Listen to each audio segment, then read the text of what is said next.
Sebenarnya masih menjadi ketakutan buat Nisa juga adalah gimana kalau misalnya nanti Nisa nggak punya teman untuk rawat bumi ini gitu. Kalau yang sudah ditanam hari ini sekitar 5.150 pohon. Kami menanam di lahan tambak mereka, tapi di samping menanam, kami juga memberikan benih gitu buat mereka. Benih. Oke, jadi halo semuanya, kenalin aku Hairunisa Lutfia, bisa disapa Nisa. Keseharianku sebagai mahasiswa biologi di Universitas Mula Warman, tapi hari ini aku mewakili teman-teman Jejak Baik Pohon, dan di Jejak Baik Pohon sendiri aku berperan sebagai PIC dari program departemen. Nah, sebenarnya sederhananya, Jejak Baik Pohon itu lahir karena kami kepanasan gitu. Jadi sadar nggak sadar gitu ya, bumi kita itu suhu dan cuacanya tuh semakin panas dan semakin terik gitu. Dan kalau kita runtut ke belakang gitu ya, terik ini tuh terjadi karena pemanasan global gitu kan. Dan salah satu penyebabnya itu adalah alih fungsi lahan gitu kan. Ya kayak kita tahu ya bersama ya di Indonesia, khususnya di Kalimantan Timur, tuh banyak banget aktivitas-aktivitas alih fungsi lahan, baik kayak alih fungsi lahan jadi perkebunan, terus pertambangan, perumahan, bahkan di daerah pesisir pun ada alih fungsi lahan jadi pertambakan gitu kan. Dan akhirnya hal-hal inilah yang men-trigger kami gitu ya sebagai anak muda untuk mencari bagaimana caranya kita menyelamatkan kita-kita makhluk hidup yang ada di bumi ini supaya nggak kepanasan lagi gitu. Dan sampai pada akhirnya kami di titik bahwa menanam pohon nih adalah salah satu cara yang bisa kita lakukan gitu kan. Kenapa pohon? Pertama, karena menurut kami, menurut saya gitu khususnya, pohon itu adalah ibu bumi gitu, yang bisa menjaga, merawat, dan juga menyeimbangkan kelangsungan hidup di muka bumi ini gitu kan. Dan yang kedua, kenapa menanam pohon? Karena kami berusaha untuk menyeimbangkan kegiatan-kegiatan alih fungsi lahan tadi gitu, dengan menutup keterbukaan lahan yang kritis gitu, khususnya yang ada di Kalimantan. Sampai untuk starting point-nya kami tuh mulai pada saat ide ini dibawa di kegiatan Call for Youth Innovation gitu kan. Dan alhamdulillah di kegiatan Call for Youth Innovation ide ini bisa jadi salah satu dari 5 ide terbaik, dan akhirnya dari situlah kami mulai mendevelop tim. Dan pada Maret 2024 baru banget di tahun ini gitu kami berdiri sebagai Yayasan Jejak Baik Pohon seperti itu. Jadi Jejak Baik Pohon adalah yayasan crowdfunding untuk pelestarian lingkungan, seperti itu sih Kak, kalau singkatnya gitu. Jadi sebenarnya ada ada visi-visi lain gitu yang kami bawa di samping menanam pohon gitu. Jadi selain menanam pohon, selain program penghijauan, jadi kami tuh nggak cuma menghijaukan gitu kan Kak. Kami juga membawa visi bagaimana sih menjaga alam dan manusia supaya tetap seimbang gitu. Jadi di setiap proyek-proyek penghijauan, kami selalu berupaya untuk menghadirkan keterlibatan dan juga memberdayakan masyarakat lokal di sekitar lahan yang kami tanami, seperti itu. Selain itu, kami juga sebenarnya ini baru-baru aja gitu ya, kami juga mengusung hijau yang inklusif gitu. Kenapa hijau yang inklusif? Karena salah satu tim di Jejak Baik Pohon itu adalah juru bahasa isyarat, dan akhirnya beliau yang mengencourage kami untuk kegiatan-kegiatan Jejak Baik Pohon itu bisa melibatkan teman-teman tulis, seperti itu. Dan akhirnya kami kayak melihat bagaimana kalau misalnya kita membuat program-program penghijauan yang lebih inklusif, yang semua kelompok itu bisa ikut terlibat gitu. Karena di proyek terakhir itu kami melibatkan teman-teman tuli, sangat luar biasa gitu, maksudnya responnya mereka, semangatnya mereka gitu, dan mereka juga sempat cerita mereka tuh sangat jarang untuk dilibatkan dalam kegiatan penghijauan gitu. Bahkan ada salah satu dari mereka itu yang bilang terakhir ikut kegiatan yang bertemakan lingkungan itu di tahun 2019, dan baru banget ikut kegiatan lagi di tahun ini karena diajak Jejak Baik Pohon. Ada juga yang kayak baru pertama kali nih ikut nanam pohon gitu bareng teman-teman yang lain karena diajak Jejak Baik Pohon, karena ternyata mereka itu sebenarnya sangat antusias dan sangat semangat ya untuk melakukan penanaman, cuman karena mereka tidak menemukan wadah, tidak menemukan teman untuk melakukan itu, akhirnya mereka jarang ikut terlibat, seperti itu. Mangrove yang kita tanam harapannya bisa menjadi jasa ekologi bagi lingkungan dan juga sebagai filter air sehingga dapat mendukung kualitas pertambakan yang ada di Muara Badak ini. Jadi kalau untuk kegiatan Call for Youth Innovation itu sebenarnya kami sangat panjang ya prosesnya. Pertama itu kami mengirimkan berkas ide seperti itu ya. ide-ide apa yang kami tawarkan dan apa sih keresahan-keresahan yang melatar belakangi hal itu gitu kan. Terus ada pemilihan 20 tim terbaik, kemudian 20 tim terbaik itu akan mengikuti bimbingan gitu. Bimbingan kurang lebih kami hampir 6 bulan gitu ya, dibimbing terkait bagaimana cara mengembangkan bisnis, bagaimana mengembangkan tim, seperti itu. Dan setelah masa bimbingan itu baru kami ada di final pitching gitu. Di pitching terakhir ini, tapi yang bisa lanjut ke final pitching itu ada 10 tim terbaik. Jadi ada 20 tim, terus berkurang lagi jadi 10 tim gitu. Dan akhirnya dari 10 tim itu dipilihlah jadi 5 tim yang terbaik, seperti itu. Nah sebenarnya kalau untuk tips gimana sih cara nge-apply itu, sebenarnya pertama kita harus cari informasi ya terkait kegiatan-kegiatan yang menawarkan hal-hal seperti itu. Dan yang kedua sebenarnya kalau untuk memilih gitu ya, memilih ide atau memilih kegiatan apa sih yang mau kita tawarkan ke mereka, itu sebenarnya jangan berpikir yang terlalu jauh gitu.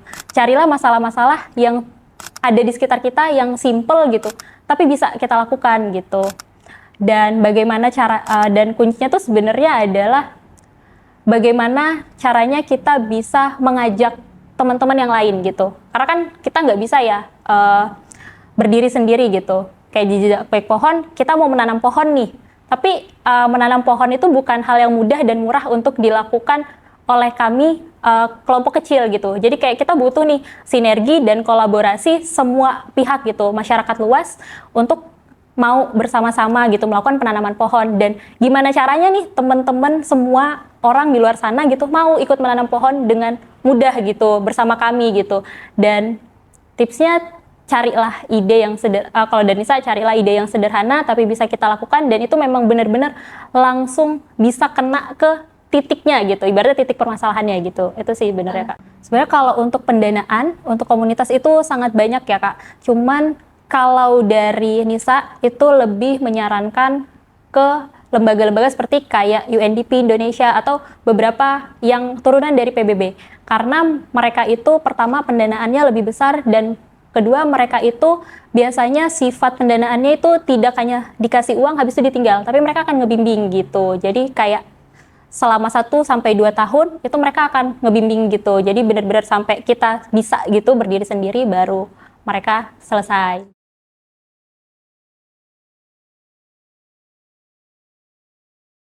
Oke Kak, jadi kalau untuk program Jejak Baik Pohon itu ada beberapa sih Kak, cuman peruntukan setiap programnya itu beda-beda.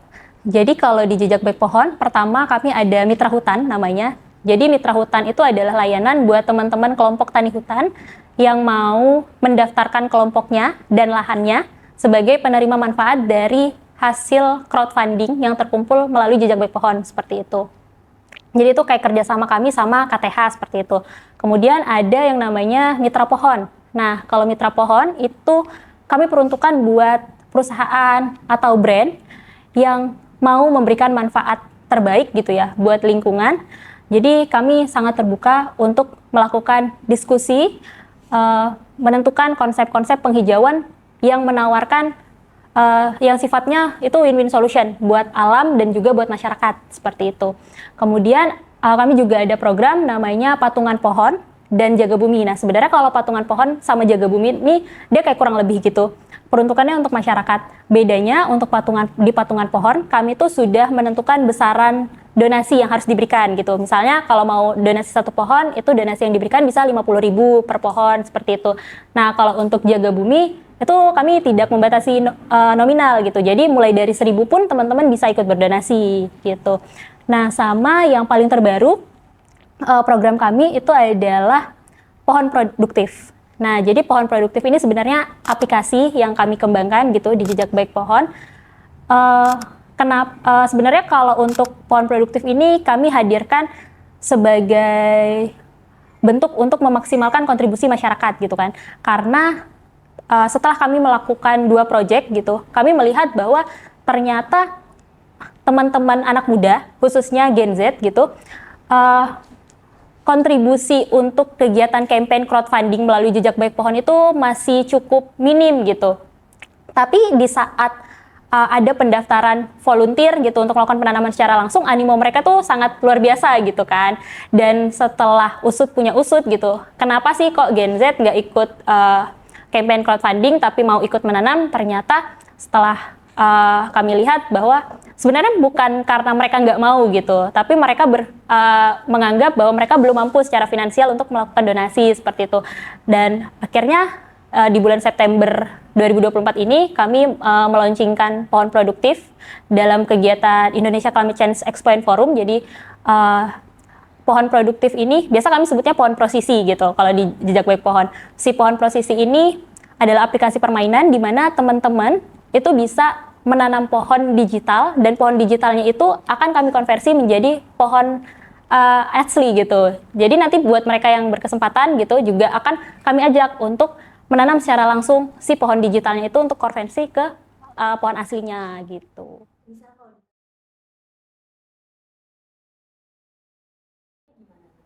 Oke, jadi kalau untuk sejauh ini penentuan lahan itu kami ngelihat urgensi dan bagaimana sih kekritisannya itu si lahan tersebut gitu.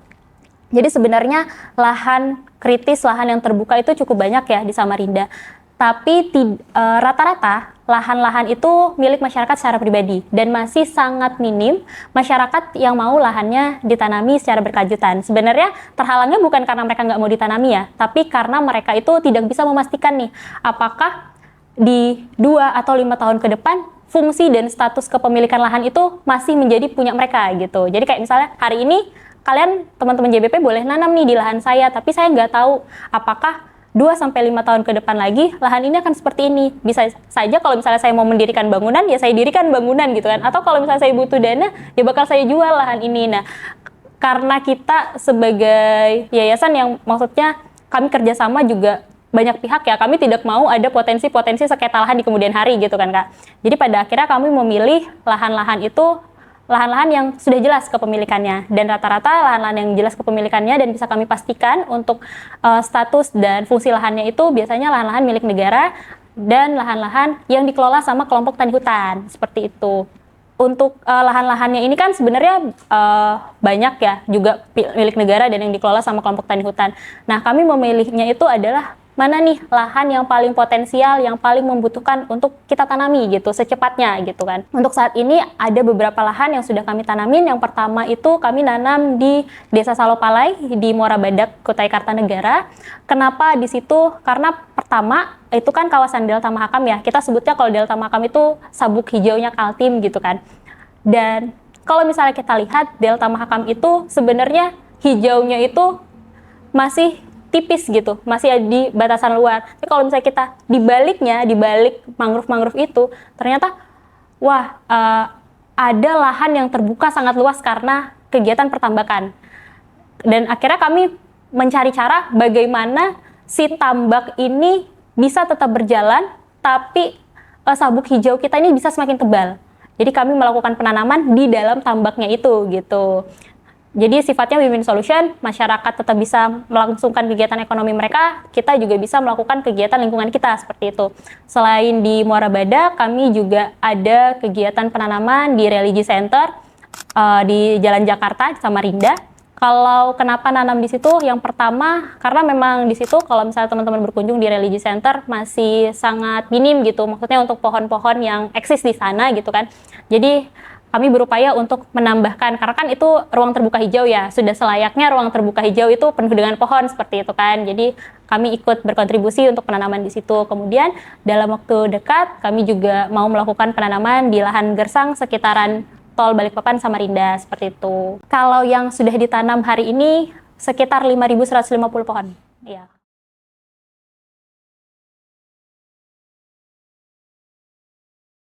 Selain ini ya tadi tantangan ketersediaan lahan, juga tantangannya itu lahan-lahan yang kritis yang bisa kami tanamin itu rata-rata jauh dan sulit dijangkau dari Samarinda gitu. Padahal kan base kami jejak baik pohon itu di Samarinda, tapi lahan-lahan yang harus kami kelola, yang harus kami monitoring itu cukup berjauhan ya.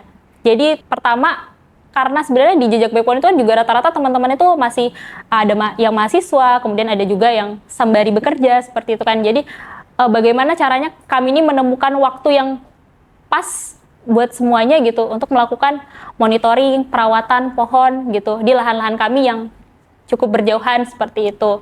Terus tantangannya juga itu bagaimana cara mempertahankan si pohon-pohon yang kami tanam ini supaya bisa tetap eksis dan sustain gitu, bisa tumbuh gitu. Karena di setiap project gitu akan selalu ada cerita pohon yang mati gitu. Dan itu juga menjadi tantangan yang besar ya buat tim Jejak Baik Pohon untuk meminimalisir persentase kematiannya itu gitu.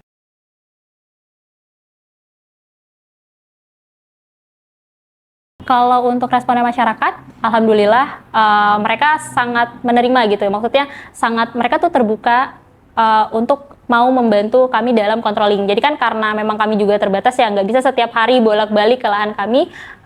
Alhamdulillah mereka mau. Jadi sebenarnya kami juga kayak sistemnya tuh kerjasama gitu kan Kak, win-win solution gitu. Jadi di setiap kami menanam, contohnya di Muara Badak itu ya, karena kami kerjasama sama salah satu kelompok tani hutan, kami menanam di lahan tambak mereka, tapi di samping menanam, kami juga memberikan benih gitu buat mereka. Benih ikan, benih udang, terus benih rumput laut juga. Nah jadi tuh sebenarnya sistemnya tuh kayak itu adalah bayaran mereka gitu untuk menjaga si pohon ini supaya tetap eksis dan sustain hingga ke depannya, seperti itu.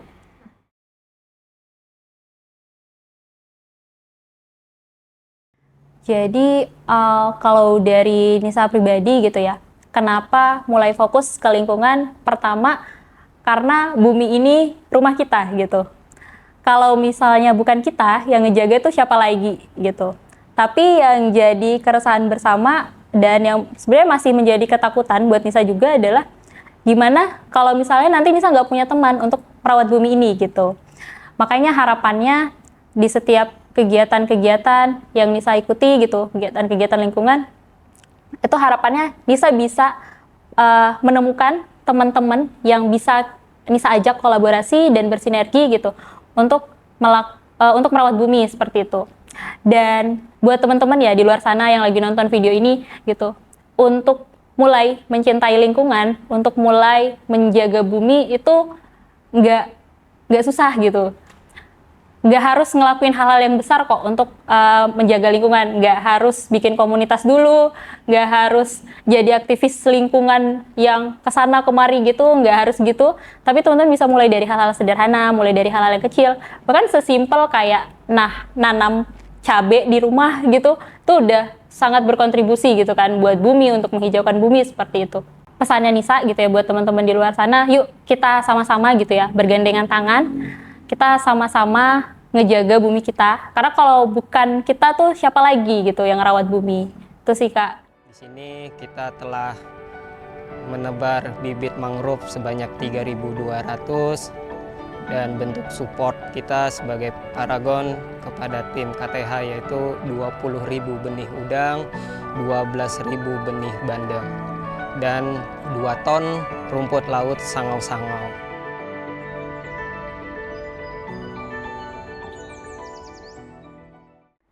Jadi buat teman-teman di luar sana yang lagi nonton video ini, yang mau mulai untuk mencintai lingkungan dan mau kepo-kepoin gitu ya tentang lingkungan, boleh banget teman-teman berkunjung ke website kami di jejakbaikpohon.com, atau teman-teman juga bisa mengunjungi media sosial kami, salah satunya di Instagram di Jejak Baik Pohon. Kami membuka donasi untuk proyek-proyek penghijauan gitu. Jadi buat teman-teman yang mau menyisihkan gitu ya, menyisihkan sedikit rezekinya buat melakukan proyek penghijauan, itu bisa banget ke kami, ke Jejak Baik Pohon. Tapi buat teman-teman yang mungkin tidak bisa berkontribusi secara finansial, teman-teman boleh banget ikut kami, bergabung bersama kami menjadi volunteering untuk melakukan penanaman langsung ke lapangan bersama kami seperti itu. Nah, for your information ya buat teman-teman, jadi dalam waktu dekat kami juga akan melakukan penanaman di sekitar area jalan tol Balikpapan Samarinda, dan kami juga membuka volunteer gitu seperti itu. Jadi ada ajakan-ajakan, dan tunggu aja, pantengin terus di website dan juga di Instagram Jejak Baik Pohon seperti itu. Sekian dari Nisa. Terima kasih dan sampai jumpa teman-teman. Salam lestari.